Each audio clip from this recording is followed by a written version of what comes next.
Presidents, ERAP, FVR, and GMA. With Mike Enriquez, Howie Severino, this is Isang Tanong Special. Mula sa GMA Network, narito si Mike Enriquez at si Howie Taga-Howie. Magandang araw po sa inyo mga kapuso. Ako po si Mike Enriquez. At ako naman po si Howie Taga-Howie. At kayo po ay nanonood ng Isang Talong. At atin po ngayong kakapanamin ang tatlong naging pangulo ng ating bansa. Mga importanteng mga katanungan po ang ating itatanong mga kapuso. Makakasama po natin sina Herap, Fidel Tabaco at Gloria Labandera. Dito lamang po sa Isang Talong. Ako na po ang una magtatalong. Magandang araw po sa inyo, dating Pangulong Fidel Tabaco. Excuse me po. First of all, thank you very much. Mabuhay para sa Philippines 2000. Okay. Ang aking pong mga katanungan at katanungan po ng sambayang Pilipino. Ito po ay nung kayo po ay tumalon nung EDSA 2, EDSA 1 po. Excuse me po ulit. Ilang feet po ang inyong tinalon?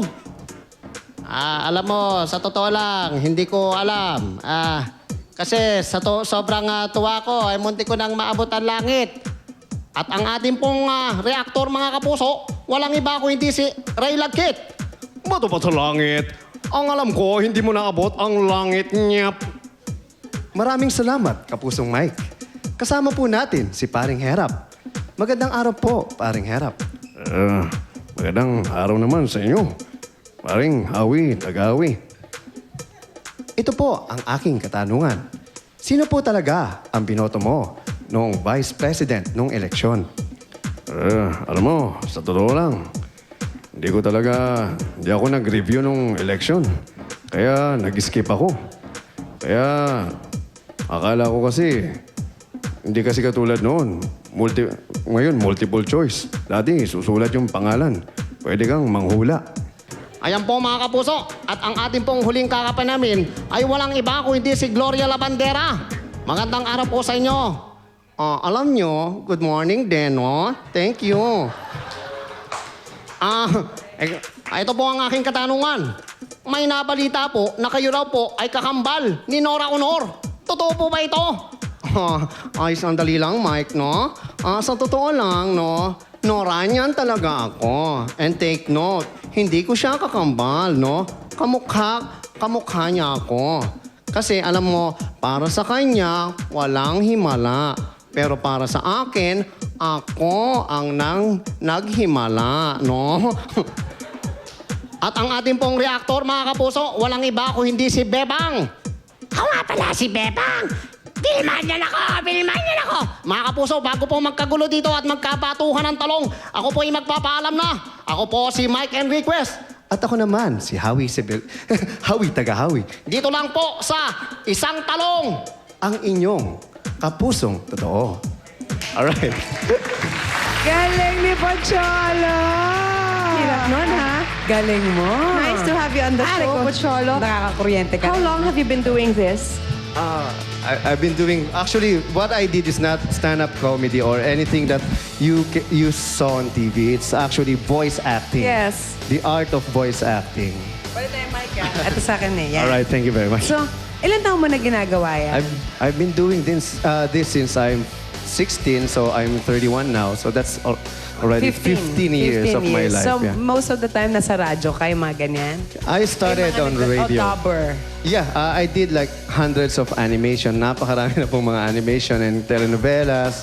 But right now, I created my own company called Creative Voices Productions. So you have, there are more people like you in your company? Yes, we are like 300 people like me in Na my maraming company. boses? Yes, ma'am. 300 people like you. Because I started the very first and the only voice acting school in the country called Philippine Center for Voice Acting. Do you believe that it's something anyone can learn, or it's either you're born with it or not? Both, I can say. If you have the interest and the love of this craft, I guess anyone can learn. Tsaka kung mahilig ka manggaya rin, ano? Totoo po yan. Actually, this is just like 8 characters out of hundreds of characters that I can do. So, ilang characters ang kaya mo? Well, Speaking of characters, hindi ko siya binibilang kasi once na makita ko yung character, alam ko na kung paano siya gagawin. Lalaroin. Like, halimbawa, yung bata.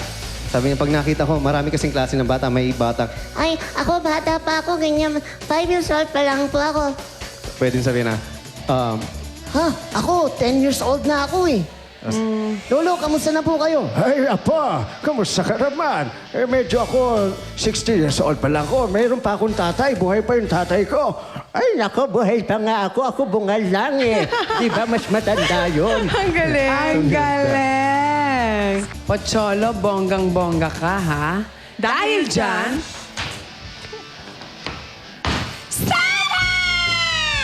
alright, thank you. di ba, nagising lahat ng tao na, ay, okay, pwede kang gumalaw, parang na-stuck siya, te.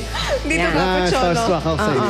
So, Pocholo, saka muna, abang patingin ko dyan, taas ang kamay, ilagay sa may kilikili, konting amoy lang, pwede. Okay. Mabango yan, mabango. Patingin ko nga, ay, mahaba ng konti ang daliri ni Pocholo.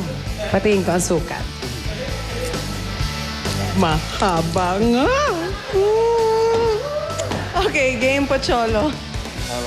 And here. O, para naman doon sa mga gustong sumali sa advocacy mo, may number ka bang pwede nilang tawagan?